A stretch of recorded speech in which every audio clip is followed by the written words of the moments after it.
Rus Kuwahata. I'm an Oscar-nominated animation filmmaker. I'm also one of the judges for the film category for the Creator Awards 2021. So in today's presentation, I'll talk about how I got into animation, and I'm going to share some of the work I've done. And in the later part, the second part, I'll show you the process of how I made the animation for MSI Creator Awards. So I'm going to start my presentation.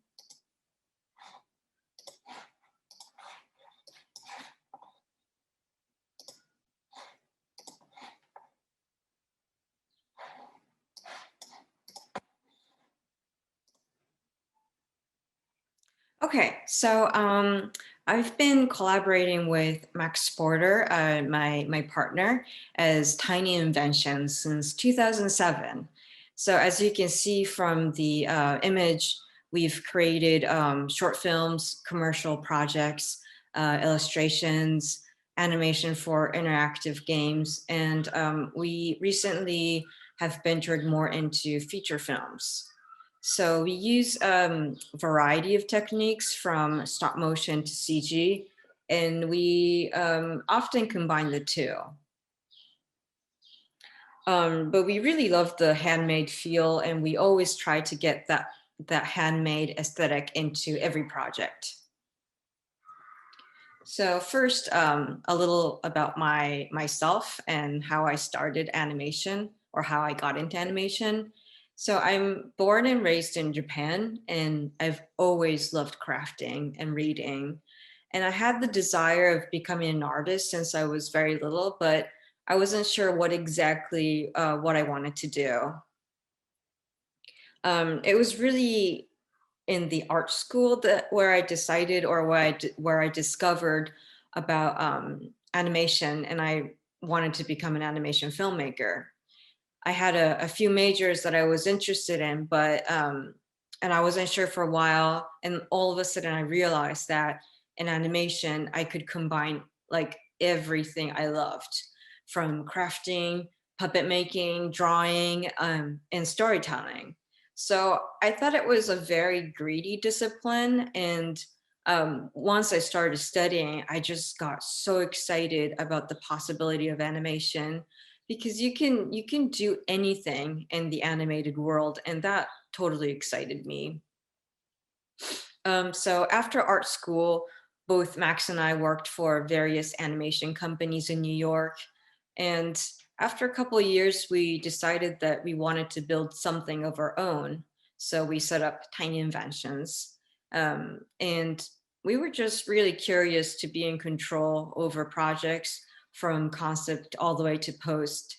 And we really wanted to forge our own artistic path.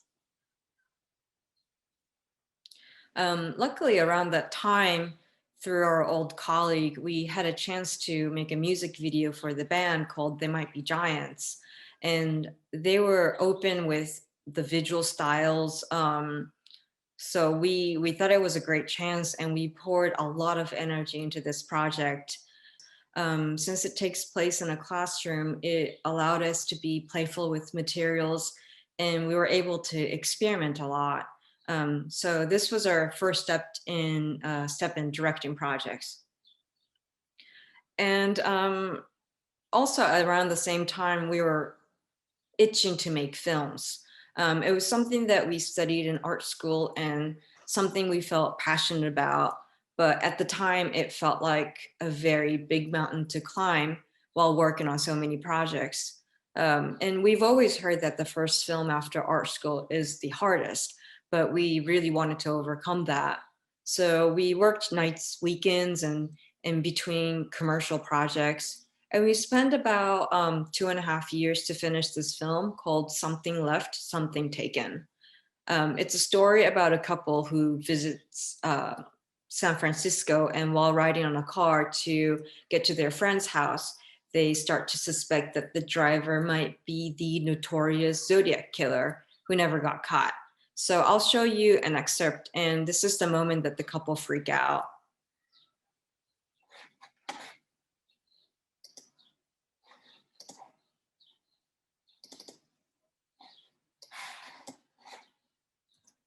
mayor of San Francisco. You're always so nervous and paranoid and oh! Huh? Oh, something... Stop, it's not polite to snoop around.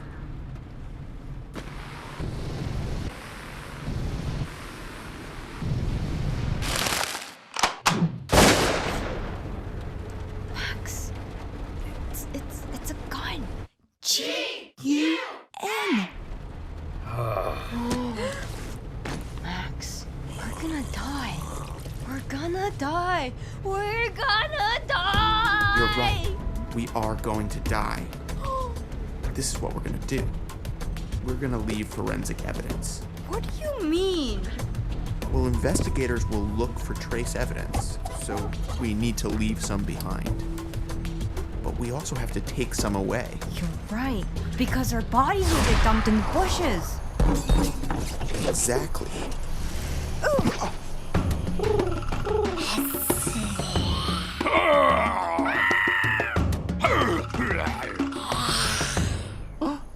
Hey, why didn't they eat me? I guess I'm more delicious. Oh, whatever.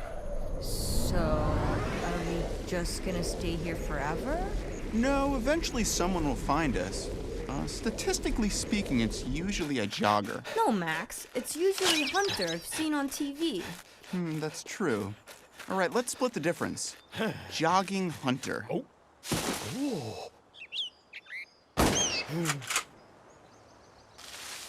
Oh.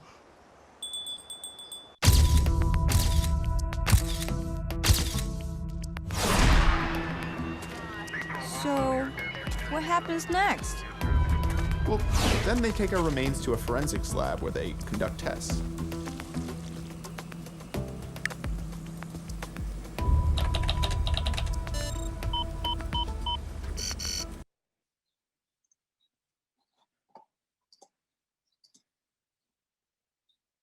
So that was Something Left Something Taken.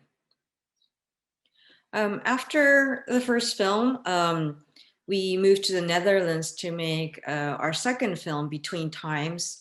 And we moved from Brooklyn, New York, to a cozy town in the Netherlands. And we were really intrigued how the flow of time felt so different. So we did a bunch of research about time, and we made Between Times.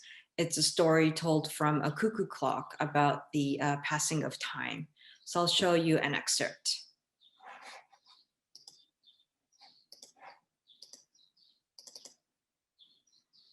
Actually, I'm going to show you a trailer.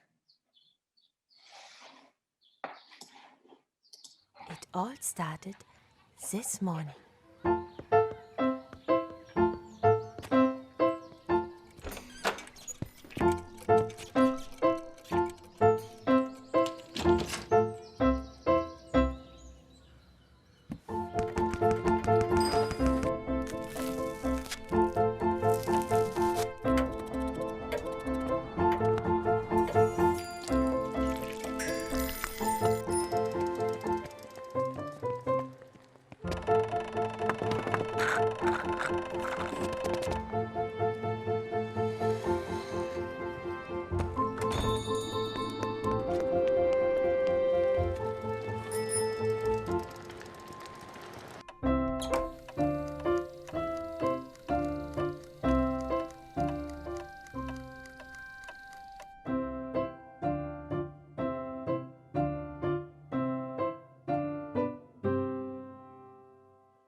And I'm just going to keep showing you more films.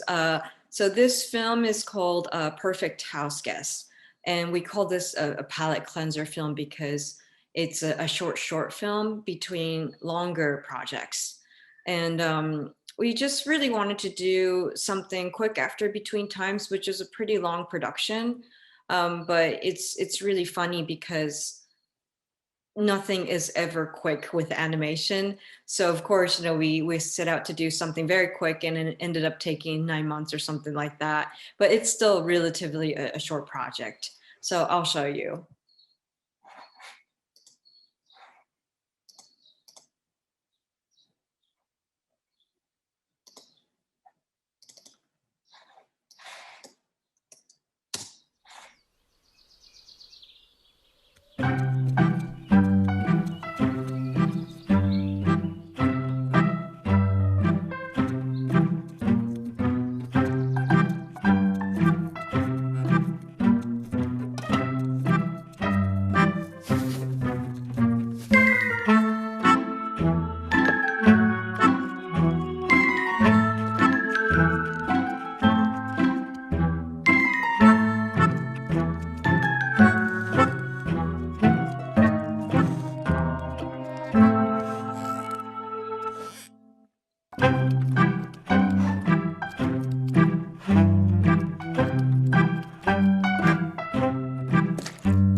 And the last film I'm going to show you is Negative Space, which was nominated for Oscars in 2018. So this film is based on a 150 words poem by Ron Kurji, and we adapted into an animated film. So I'll show you the teaser, but the whole film is available online.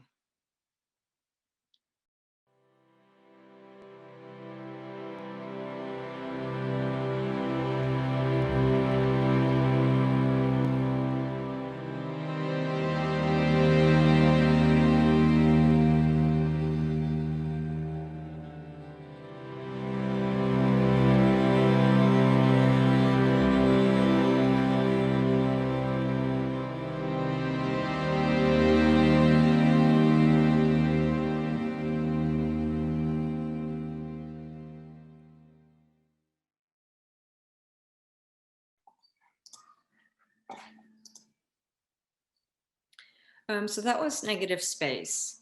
So I think every production has its own challenges and fun, but for Negative Space, we had a very passionate and fun crew that we got along really well. I think the production can be pretty tedious and long for any production. So what's really important for Max and I is to assemble a strong team that we can respect and enjoy spending time together.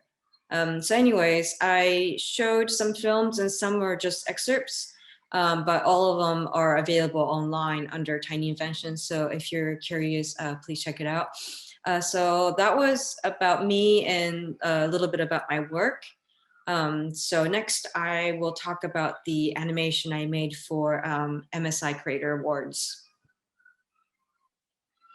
So this is what I made.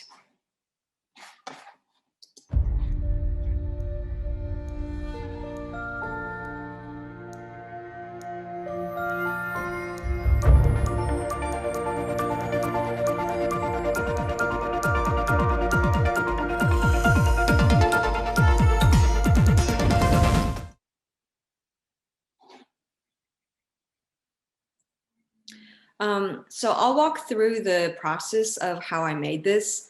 The first part is, of course, a sketch. So with any project, it always starts from sketching, and it's my favorite part because it's the part that I can figure out what to do, and the possibility is limitless, but it's probably the most frustrating part at the same time, because it's limitless. And there's always that moment when I open a blank page in a sketchbook, like, what exactly am I going to do? So of course I had the same feeling with this. So this is the Creator Awards logo that was given to me, and I had to come up with an idea to do something with it. And to be honest, I found this a bit challenging because our work is usually very character-based and narrative. And I usually don't work with graphic logos, so I had to brainstorm quite a lot to figure out how could I bring the essence of what I do into this logo and make it feel like it's something that belongs to us, but also respect the assignment of this logo. So one of the most important things that I had to consider was I had to reflect MSI's theme, technology meets aesthetic, which I thought was really interesting because of our process. So our process of making animation is that we usually combine analog and digital methods. So our work emphasizes a lot on textures and materials. And the goal is always to make a perfectly imperfect world. So I find beauty when there's a little like a roughness, or when there's mistake, or when it's being used for a long time. Like I love going to a thrift store and finding objects that has some sort of stories. I think because there's always like a lot of stories to be told under these like imperfect elements. So the puppets and objects and sets are typically made out of clay, fabric, wood and found objects, but they're always kind of imperfect. And then we use the technology. We rely a lot on technology to pre-visualize, animate, and composite. We can't really separate the two because we like the challenge of how to combine these two. And we also love to use technology to bring the best of the handmade world. So I decided to recreate the MSI logo more handmade and animate all the elements digitally. Then I thought about the concept. I think being a jury for a film competition is like finding treasures every time I click and open a file. So I thought that feeling is very similar to Advent calendar, where you don't really know what you'd get until you open the drawer or the box. It's like a small little excitement and surprise every time you open. So I thought it'll be fun if I could open the logo like Advent calendar. So here's one of my sketches. So I traced the logo and I was trying to figure out where it would open and what would come out. So I added like bunch of different types of doors, hinge doors, sliding doors, and I thought about something different like curtains that would like flip open or roll open, things like that. And objects would come out like small surprises, like Advent calendar. So then I opened my prop drawers to look for things. So I tried to archive all of these props for future projects. Actually, most of the props are used only for that specific project, but it's good to have them to throw into background if I need something. Or the ones that never made into project, there's quite a bunch of them. And there's always a possibility to use for something else, like for this occasion. So I went through the drawers looking for objects that I could use to different film genres. For example, the cowboy boots are for Western film, the skeletons for mystery, ladybugs flying away together is representing romance, things like that. Some things are obvious and others are a bit stretched perhaps, but I wanted to have something to go off of. I needed a little like a foundation to go off of. Then I thought more about the movement and how I wanted the eyes to start from the center and go around in a spiral, then leave upwards. So I was just trying to figure out the movement and how I would animate things in this sketchbook page. So number 2 is design. So first, what I did was I decided to recreate the MSI logo in a handcrafty way. So I printed out the logo and cut styrofoams into that exact size. And then I played around with the height to give more dimension. So I had a kind of a temp light set up so I could see the shadows. Then I covered with paper clay, which has nice texture and it adds that very handmade feel that I wanted.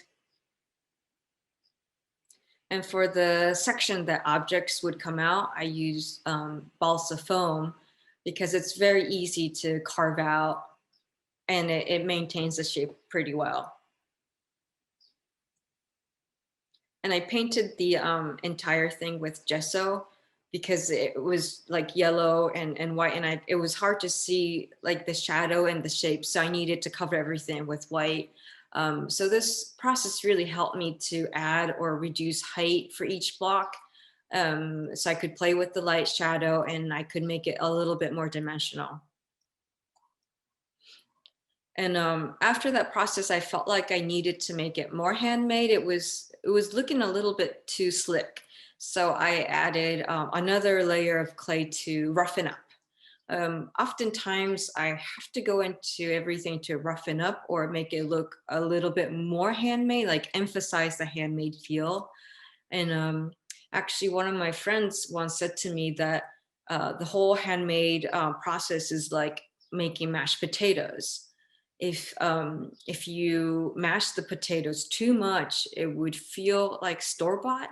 So you have to consciously leave chunks to keep the homemade look. And I thought that was really interesting and true.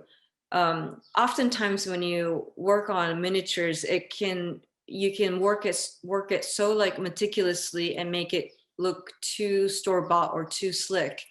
And so since that conversation, I've always been very conscious to keep mistake or purposely make mistake or purposely make things asymmetrical, rougher to emphasize the handmade feel. So once I was happy with the texture, I added colors according to the logo. And this is the end result of what I made. And you can see, so this is me working on, or painting the styrofoams. So you can see from the picture, the scale reference, it's pretty small. Okay, so number 3, Animatic. So for those who don't know what Animatic is, it's a series of images played in sequence. It's also known as animated storyboard, or I always consider as like a preliminary vision of a film. You really get a sense of how a film would work and feel. And this is the phase that I figure out the timing, overall mood. It's just a phase to figure out everything. So first I drew all the elements in Photoshop very quickly, very roughly. And I prepared enough drawings so I could animate roughly to understand how long it would take, how many frames I need to animate certain objects in the time that I want. And then I roughly animated in After Effects to figure out the timing. So this is my animatic.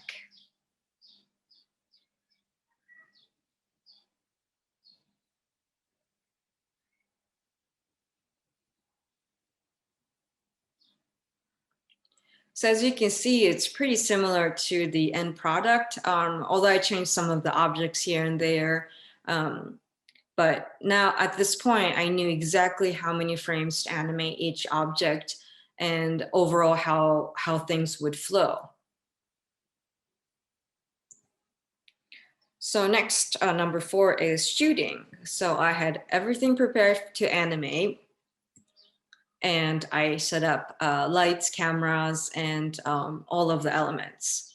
So I have, so if you can see from the top, like I have the camera shooting down onto the table where I have the logo and all the elements on the side ready to animate. And I have the key light on the right. That's like the big white block on the top right. And then I have a fill on the left, and there's another fill on the lower right. You can see like a little light sticking out. So I had the light system down, and everything is taped down or glued down to avoid any accidental movement. It's so easy during stop motion shooting that I would kick a tripod or table or knock something off, and I basically ruin. So everything needs to be glued down. So everything is sturdy here. And so this is like a time lapse of me animating. I'm using Creator Z16 to shoot this, and it's a little bit dark because I needed to make the room dark enough so that we could really light it. So it's a little bit dark, but I am using Creator Z16 here. And the screen has 16:10 ratio, which is very nice, especially animation program. So I'm using Dragon Frame here, and when you're animating, you need that timeline at the bottom, so that extra height is really helpful. So basically what I'm doing here is I'm moving all the doors, opening, sliding frame by frame. And as you can see, I'm constantly kneading something because I'm using a sticky tack to hold down the elements down so they would stay in position. So once the stop motion elements were animated, I photographed all the elements that would come out from the doors, which was not animated in stop motion. That's something that I animated in the next step digitally. So I'll move on to that part. Number 5, digital animation. So once again, I'm back to Photoshop to cut out all the elements, like all the pieces one by one. And as you can see, some of the elements like the mouse, there's 2 versions, one light and one in the dark, because the mouse would come out in a bright spot, but walk to a shadowy area. So I needed like 2 versions to swap. Or like the fish, there's 3 of them because it like jumps out from the drawer, passes through different light elements. So I needed like 3 versions of the light setting. So all of these were actually figured out in Animatic. And so when I was photographing, I knew exactly how many versions I needed to photograph. Then I animated everything in After Effects. So this part is pretty straightforward. I just went each object and animated. I wouldn't say frame by frame because it's After Effects, but I do animate. I animate close to frame by frame. And of course, I used Animatic as the base to build on top. So I'm going to play the animation again. Now you understand all the process that went into it. I think you'll have a different way of watching.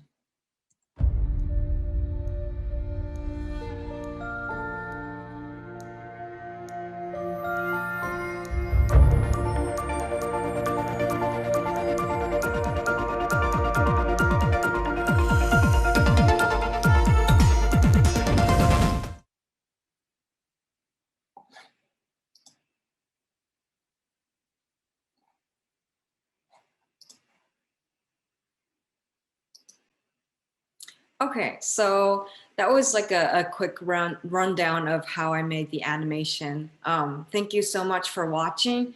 And for those who submitted your film, I look forward to watching your film. Thank you so much.